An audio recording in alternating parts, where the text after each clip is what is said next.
Hi నమస్తే అండి. PR కిచెన్కి స్వాగతం. చూడండి, ముందుగా చేపలు కేజీ తీసుకొచ్చారు. చేపలను శుభ్రంగా పసుపు ఉప్పు వేసి ఆల్రెడీ కడిగేసినవే మళ్ళీ పసుపు ఉప్పు వేసి కడిగి ప్రక్కన పెట్టుకున్నాను. చేపల పులుసు అండి, చెరువు చేపల పులుసు. చూడండి, ఇందులోని 2 స్పూన్ల కారం, అర స్పూన్ పసుపు వేస్తున్నాను. వేసి బాగా పట్టించాలండి. పట్టించి పక్కన పెట్టుకుందాం. చూడండి ఎలా తయారైందో కర్రీ. తయారు చేద్దాం, చూసేయండి, వచ్చేయండి, చేసేద్దాం. చాలా చక్కని రెసిపీ, చాలా బాగుంటుంది. చూడండి, కావాల్సిన పదార్థాలు: 2 ఉల్లిపాయలు పెద్ద సైజు, కొద్దిగా కొత్తిమీర, 4 పచ్చిమిరకాయలు, ఉల్లికాయలు, టమాటో 2, అలాగే ఆయిల్ సరిపడగా, చింతపండు గుజ్జు, ఒక పెద్ద సైజు నిమ్మకాయ సైజు చింతపండు. ముందుగా మెంతులు 4 స్పూన్లు ఆయిల్ వేసానండి. ఒక హాఫ్ స్పూను మెంతులు వేస్తున్నాను. మెంతులను వేయించి, చూడండి నేను 3 రకాలుగా చేస్తాను. మాకు గ్యాస్కి బండ మీద చేస్తాను, తర్వాత గ్యాస్ స్టవ్ మీద చేస్తాను, వాతావరణాన్ని బట్టి. అలాగే పొయ్యి మీద కూడా చేస్తానండి. 3 రకాలుగా చేస్తాను. చూడండి, ఉల్లిపాయలు వేయించుకుందాం. 2 పెద్ద సైజు ఉల్లిపాయలు తీసుకున్నాను. అంటే కేజీ చేప ముక్కలకి ఇంచుమించు అర కేజీ ఉల్లిపాయలు వేసుకోవాలని. చాలా పెద్ద సైజు ఉల్లిపాయలు అండి ఇవి. చూడండి, ఇప్పుడు 1 స్పూను ఉప్పు వేసానండి. 1 స్పూన్ ఉప్పు వేసాను. నేను మామూలు కూర కారంతో కలిపేసానండి. 2 స్పూన్లు కారం వేసాను అన్నాను కదా, మా చేపలకి పట్టించేసాను. ఇప్పుడు పచ్చిమిర్చి వేసుకుంటున్నానండి. పట్టించి పక్కన పెట్టుకున్నాను కదా. ప్రాసెస్ అంతా వివరంగా చెప్తాను, చూడండి. ఇప్పుడు టమాటాలు 2 టమాటాలు, పెద్ద సైజు టమాటాలు తీసుకున్నాను. అలాగే కొత్తిమీర, కరివేపాకు కూడా వేసాను సగం వేగిన తర్వాత. ఇప్పుడు మనం దీంట్లోనే అల్లం వెల్లుల్లిపాయ పేస్టు వేసుకుందామండి. 1 స్పూన్ అల్లం వెల్లుల్లిపాయ పేస్టు. ఈ అల్లం వెల్లుల్లిపాయ పేస్ట్ పచ్చివాసన పోయే వరకు వేయించుకుందామండి. ఇలా కలుపుతూ మనకి కలర్ చేంజ్ అయ్యే వరకు మగ్గబెట్టుకుందామండి ఉల్లిపాయ టమాటాని.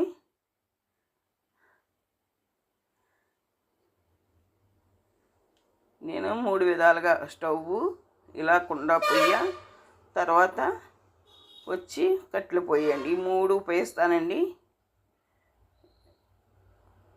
ఇందులోనే ఉల్లికాయలు వేసానండి. ఉల్లికాయల్లో టేస్ట్ చాలా బాగుంటుంది పులుసుకి, అందుకే కొద్దిగా ఉల్లికాయలు వేసాను. మెంతులు కూడా, ఇలా చేపల పులుసు పెట్టుకున్నప్పుడు కొద్దిగా మెంతులు కూడా వేసుకుంటే చాలా మంచిది. కొంతమంది అయితే పొడి కూడా వేస్తారు, అలాగే వేసుకోవచ్చు. ఇలా మెంతుల పొడి వద్దనుకున్న వాళ్ళు ఇలా చేసుకోవచ్చండి. అలాగే చేపలను శుభ్రం చేసేటప్పుడు, చేపల కూర వండేటప్పుడు మాత్రం చూడండి, ఈ మసాలా స్పెషల్ మసాలా కారం పొడి అండి. ఇది నేను సొంతంగా తయారు చేసుకుంటాను. అది ఎలా తయారు చేయాలి, ఏ విధంగా తయారు చేయాలో మీకు చూపిస్తాను. ఇది ఒకటి చాలండి, పులుసుకి మంచి టేస్ట్ ఇస్తుంది. ఈ ఒక్కటి ఉంటే చాలండి, ఈ పులుసు మంచి అద్భుతమైన టేస్ట్ వస్తుంది. ఏ మసాలాలు వేయక్కర్లేదు. అది నేను తర్వాత వీడియోలో ఎలా చేయాలో కూడా చూపిస్తాను, చూసేయండి. మరి ఇప్పుడైతే నేను కర్రీ చేస్తున్నాను కదా, ఒక పెద్ద గ్లాస్ వాటర్ వేస్తున్నానండి. ఉల్లిపాయలు కొంచెం ఉడికి మనకి పులుసుకి టేస్టీగా ఉండడానికి, చక్కగా గ్రేవీ కింద తయారవడానికి కొద్దిగా వాటర్ వేస్తున్నాను. ఇవన్నీ ఎగిపోయాయి కాబట్టి ఇప్పుడు కొత్త ఉడుకుతుంది కదండి, ఇలా ఉడకనివ్వాలండి. ఇలా ఉడికిన తర్వాత మనం ఇందులోనే చింతపండు పులుసు తీసుకున్నాను, పెద్ద సైజు నిమ్మకాయ అంత తీసుకుని ఇలా రసం తీసుకున్నానండి. ఈ రసాన్ని వేసేస్తున్నాను. పూర్తిగా వేసేయండి. రసాన్ని వేసేసిన తర్వాత ఈ పులుసు వేసుకుని తింటే ఉంటుందండి, చాలా చాలా బాగుంటుంది. ఇలా చేయండి, ఇదే పర్ఫెక్ట్ కొలతల్లో మీకు పులుసు సూపర్ ఉంటుంది.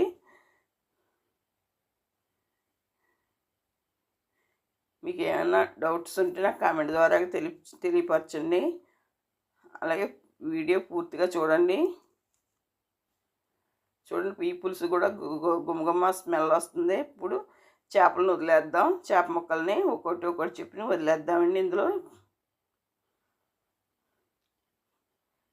ఇంకా చేపలు వేసిన తర్వాత గరిటెలు యూజ్ చేయకూడదండి. ఏదో ఒకసారి యూజ్ చేయాలి కానీ పెట్టాలి కానీ ఇంక అత్తమాని పద్దాగడ తీడిపోతాయండి చేపలు.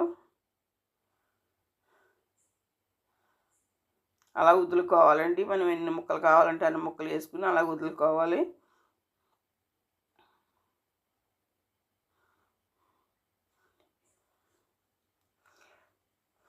డిఫరెంట్ టేస్ట్ చాలా అద్భుతంగా ఉంటుందండి. ఇలా చేసుకుంటే పక్కా కొలతలతో చెప్పండి మీకు ఈ కూర.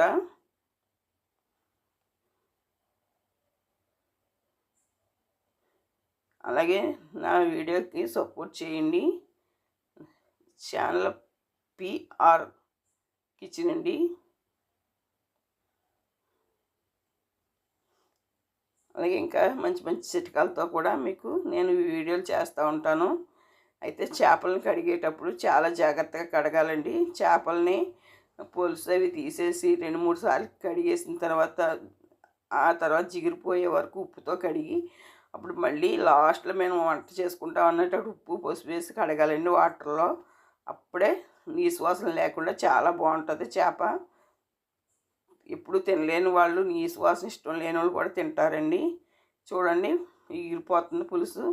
ఇలా ఎగిరిపోవాలి, దగ్గరికి పడిపోవాలి.